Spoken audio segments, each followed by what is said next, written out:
সুপ্রিয় বন্ধুরা, ক্লাস শুরু করছি।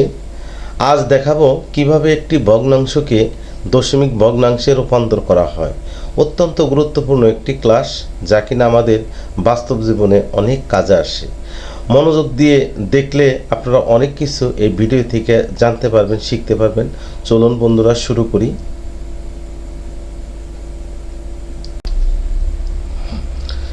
3/11 কে দশমিক ভগ্নাংশে পরিণত করো। অর্থাৎ 3/11 একটি ভগ্নাংশ, অর্থাৎ 3/11 একটি প্রকৃত ভগ্নাংশ।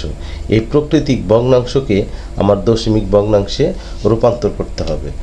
তো বন্ধুরা দেখুন, তাহলে 3/11 মানে হচ্ছে একটা ভগ্নাংশ যেখানে 3 হচ্ছে লব এবং 11 হচ্ছে হর। অর্থাৎ এই লবকে হর দিয়ে ভাগ করতে হবে। ভাগ করলে আমরা দশমিক ভগ্নাংশে পরিণত করতে পারবো। তো চলুন বন্ধুরা, তাহলে 3 দিয়ে 11কে যদি আমরা ভাগ করি, আমরা জিনিসটা এইভাবে যদি লিখি, এখানে 3, এখানে ভাগ চিহ্ন ফিনিশিংটা দিলাম। তাহলে এখন 11 দিয়ে তো 11-র চেয়ে 3 অনেক ছোট, অর্থাৎ 3কে 11 দিয়ে ভাগ করা যায় না। যেহেতু ভাগ করা যায় না, সেজন্য আমরা একটা শূন্য দিলাম। আর এখানে যেহেতু 3 ছোট, 11 বড়, সো এটাকে ভাগ করতে গেলে আমরা এখানে একটা দশমিক দিলাম। আর এখানে যেহেতু দশমিক দিলাম, তাহলে 3-এর পরে অটোমেটিক্যালি একটা শূন্য বসে গেল। তো বন্ধুরা, এবার 30কে 11 দিয়ে কিন্তু সহজেই ভাগ করা যায়। অর্থাৎ 30-এর মধ্যে 11 কয়বার আছে, সেই ক্ষেত্রে আমরা 11 যদি নামতা করি, মানে 11 11 দুগুণে 22, অর্থাৎ 11 দুগুণে 22, 11 2 দিয়ে গুণ করলে হবে হলো 22। আমরা এখানে 22 বসালাম। এখন তাহলে উপরে আছে 30, নিচে আছে 22। এখন আমরা এটা বিয়োগ করি, বিয়োগ করলে 2 আছে কত হলে, যেহেতু শূন্য, তাহলে 2 আছে কত, 10 হবে। তাহলে 8 হলে, আর হাতের আছে 1, 2 আর 1 3, 3 3 মিলে গেল, অর্থাৎ শূন্য। তাহলে এখানে অর্থাৎ 30 থেকে 22 যদি আমরা বিয়োগ করি, তাহলে কিন্তু সহজে আমরা বলতে পারি যে রেজাল্ট হচ্ছে 8। এবার যেহেতু এটা দশমিকের ভাগ, অর্থাৎ এখানে একটা দশমিক আছে, সেজন্য আমরা অটোমেটিক্যালি এই ভাগ শেষের ডান পাশে একটা শূন্য দিতে পারি। তাহলে শূন্য দিলে বন্ধুরা আবারও কিন্তু 80 হয়ে যাচ্ছে। তাহলে 80-র মধ্যে 11 কয়বার আছে, তাহলে 11 নামতা যদি আমরা পড়ি, মনে করার চেষ্টা করি, 11কে 11, 11 দুগুণে 22, 3 11 33, 4 11 44, 5 11 55, 6 11 66, 7 11 77। তাহলে বন্ধুরা 7 বার যায়, 7 11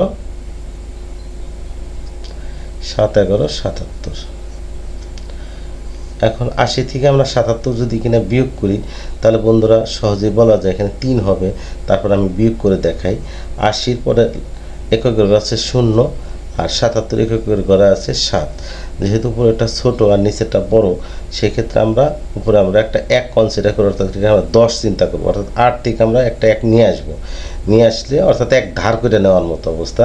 তাহলে 7 আছে কত হলে, 10 হবে, 3 হইলে, আর যেহেতু আমরা 1 ধার করে আনছিলাম, সে 1 আমরা এর সাথে দিয়ে দিলাম, তাহলে হলো 8, 8 মিলে গেলে 0, তাহলে 3। আবার একইভাবে যেহেতু এটা দশমিকের ভাগ, তাহলে আবার এখানে অটোমেটিক্যালি একটা শূন্য আমরা এখানে দিয়ে দিই। তাহলে আবার হচ্ছে 30, অর্থাৎ এই 30-এর মধ্যে 11 এই একইভাবে আগের মতো, তাহলে 2 বার যায়, 2 বার গেলে হয় 22। তাহলে আবার 30 থেকে যদি 22 আমরা বিয়োগ করি, তাহলে রেজাল্ট হয় 8। তো অবশিষ্ট 8।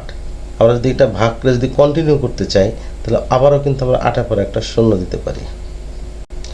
তো শূন্য দিলে এই 11 অর্থাৎ শূন্য দিলে এটা হয়ে যাচ্ছে 80। 11 80-র মধ্যে কয়বার যায়, যেহেতু এখানে 11 80-র মধ্যে 11 গেছে 7 বার, 7 11 77, তাহলে আবারও 7 বার যাবে। তাহলে আমরা এখানে দিলাম হলো 77। তাহলে 80 থেকে 77 বিয়োগ করলে, আগে বিয়োগ করে আমরা পেলাম কত, 3। তো যেহেতু এটা দশমিকের ভাগ, অর্থাৎ দশমিকের ভাগ করতে গেলে অটোমেটিক্যালি অবশিষ্ট ডান পাশে একটা শূন্য দেওয়া যায়, আমরা একটা শূন্য দিলাম। আবারও 2 বার যায়, 2 বার গেলে তাহলে হইতেছে হইল 22। তাহলে এখানে থাকে 8। তাহলে আমরা একটা শূন্য আবারও নিয়ে আসলাম, দশমিকের ভাগ যেহেতু, আবারও যায় 7 বার, 7 বার গেলে হয় 77। তো বন্ধুরা এখানে বিয়োগ করলে ভাগশেষ থাকে 3। তাহলে এবার দেখুন বিষয়টা একটু লক্ষ্য করুন, এখানে 0 দশমিক, দশমিকের পরে 2 7 2 7, আবারও 2 7 2 7, আবারও 2 7 2 7, অর্থাৎ এই 2 7 2 7 কিন্তু এটা কন্টিনিউ করছে, অর্থাৎ পৌনপুনিক হয়েছে, অর্থাৎ এটা বারবার আসছে। অর্থাৎ আমরা যদি ভাগ যদি কন্টিনিউ করতেই থাকি, এই 2 7 2 7 করে আসতেই থাকবে। এখন এই যে এই ধরনের যে ভাগ, এগুলোকে বলা হলো পৌনপুনিক ভগ্নাংশ, অর্থাৎ এই বারবার আসবে, পুনঃ বারবার আসবে, সেই জন্য এগুলোকে বলা হয় পৌন ভগ্নাংশ। অর্থাৎ তাহলে আমরা পেলাম, সুতরাং আমরা এখানে বলতে পারতেছি 3/11, এটা মানে আমরা দিতে পারছি 0.27। এই 2 7টা তো কন্টিনিউ করছে, চলছেই। সো আমরা এই যেখানে দুটো ফোঁটা দিয়ে দিলাম, ফোঁটা দিয়ে এটাকে আমরা আবৃত করে ফেললাম, সেই জন্য এটাকে পৌনপুনিক ভগ্নাংশ বলা হয়। তো বন্ধুরা নিশ্চয়ই আপনারা বুঝতে পারছেন, একটু মনোযোগ দিয়ে দেখবেন, দেখলে এই ধরনের প্রবলেমগুলো আপনারা নিজেরাও সলভ করতে পারবেন। এই ধরনের প্রবলেমগুলো আমাদের বিভিন্ন ক্ষেত্রে বাস্তব জীবনে এবং বিভিন্ন ধরনের পরীক্ষা, অ্যাডমিশন টেস্ট বা বিভিন্ন ইন্টারভিউতে এই সমস্ত প্রবলেমগুলো আমাদের আসে। বন্ধুরা আজ এ পর্যন্তই। আমার পরবর্তী ভিডিও আসার আগ পর্যন্ত আপনারা ভালো থাকুন। আর এখনও যারা আমাকে সাবস্ক্রাইব করার নাই, প্লিজ সাবস্ক্রাইব করুন, তাহলে আমার পরবর্তী ভিডিওগুলো অটোমেটিক্যালি আপনারা পেয়ে যাবেন। আল্লাহ হাফেজ।